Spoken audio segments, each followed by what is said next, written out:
केजरीवाल जी ने हम ही उसको लाए थे। हाँ, बिल्कुल। मगर उसने इतना गंद डाल दिया कि इसको बना दिया स्लम बस्ती।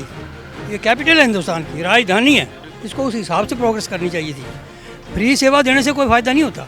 स्लम बस्तियों का मुद्दा है, उनको ठीक ढंग से सुचारू रूप से करना चाहिए। जो अनाधिकृत लोग आके बस रहे हैं यहाँ पे, दिल्ली पे इतना बोझ बढ़ता है, वो बोझ कहाँ से पूरा करेगी दिल्ली?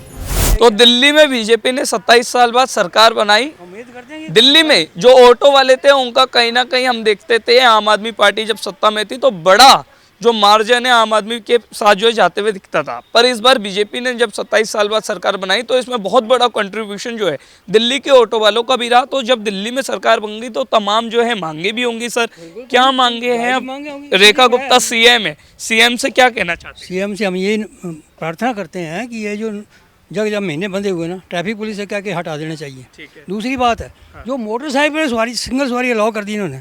हमने बैज रैपिडो हमने बैज बनवाए हैं, पुलिस इंक्वायरियाँ करी हैं, हमारे घर की हमारी वेरीफाइड होकर हम गाड़ी चलाते हैं। उन लोगों ने बगैर मिठाई उठा के सवारी चल देते हैं। क्या मतलब है इस बात का? हमारा चलान होता है, हम क्यों इस बात में? कम से कम वो बंद होना चाहिए। जो एक सडनली एक आगे कर दी कि ये सारे सवारी उठा सकते हैं, तो हमारी तो रोजी रोटी मारी गई ना। हमने बैज किस लिए बनवाए थे? बैज होता है वेरिफिकेशन का। बाबू जी, आपका नाम क्या है? जगदीश राम। जगदीश जी, आपने आम आदमी पार्टी के 10 साल देखे। 10 साल में आपको दिल्ली में कैसे काम दिखे जिसमें अब बीजेपी जो है सुधार कर सकते हैं, उन मुद्दों पर काम कर? देखो जी, पूरी दिल्ली 10 साल में हमने जो देखा, केजरीवाल जी ने हम ही उसको लाए थे। हाँ, बिल्कुल। मगर उसने इतना गंद डाल दिया कि इसको बना दिया स्लम बस्ती। ये कैपिटल है हिंदुस्तान की, राजधानी है, इसको उस हिसाब से प्रोग्रेस करनी चाहिए थी। फ्री सेवा देने से कोई फ़ायदा नहीं होता, मगर इसका डेवलपमेंट कैसे होता है ये रखना चाहिए ध्यान। ऑटो और टैक्सी बिल्कुल नादारद कर दिया इन्होंने। टैक्सी के स्टैंड से टैक्सी गायब कर दी।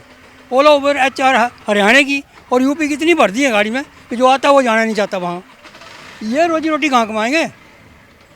इनकी इतनी बुरी हालत हो रही है। बुढ़ापे में क्या सहारा हमारा, बताओ आप? अब मेरे को 50 साल हो गए गाड़ी चलाते।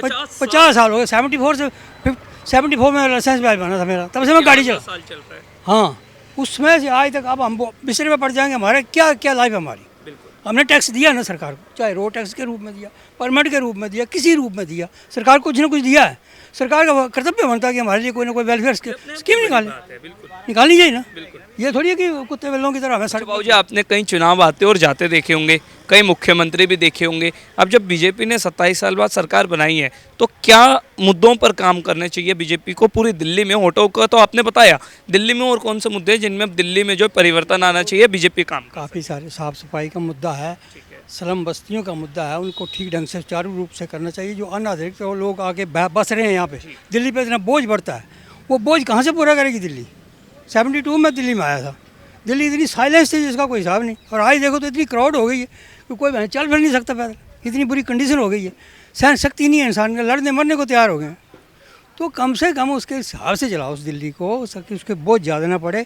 एक मदन लाल खुराना आया था, मुख्यमंत्री बना था, वो ऑटो रिक्शा के हक में था बीजेपी का, उसके बाद कोई सही नहीं आया। तो यानी आप कह रहे हो उन्हीं की दिशा निर्देश पर रेखा गुप्ता को भी काम करना चाहिए? करना चाहिए, बिल्कुल करना चाहिए। हमारे वेलफेयर के बारे में सोचो, हम तो आशा करते हैं उनसे, क्योंकि महिला मुख्यमंत्री ज़्यादा सोचती है। तो इसलिए उम्मीद और ज़्यादा है। हम चाहते हैं, हम उम्मीद रखते हैं कि कल को हमारे वेलफेयर के बारे में सोचे, ऑटो रिक्शा के बारे में सोचे, बाकी व्यवसाय के बारे में करते हैं कि जो रेखा गुप्ता है वो इनकी बात सुन रही होंगी और ज़रूर ऑटो वेलफेयर के लिए काम करेंगी। दिल्ली में जो तमाम मुद्दे हैं उन्हें सुलझाएंगी, उन पर काम करेगी, ऐसी आशा दिल्ली की जनता करती है। अब देखना होगा आगे और क्या कुछ खास होता है। तमाम खबरों के लिए देखते रहिए सोगन टीवी। वीडियो जर्नलिस्ट गौरव के साथ चिराग जैन, सोगन टीवी, दिल्ली। आप देख रहे हैं सौगंध टीवी, सौगंध वतन की।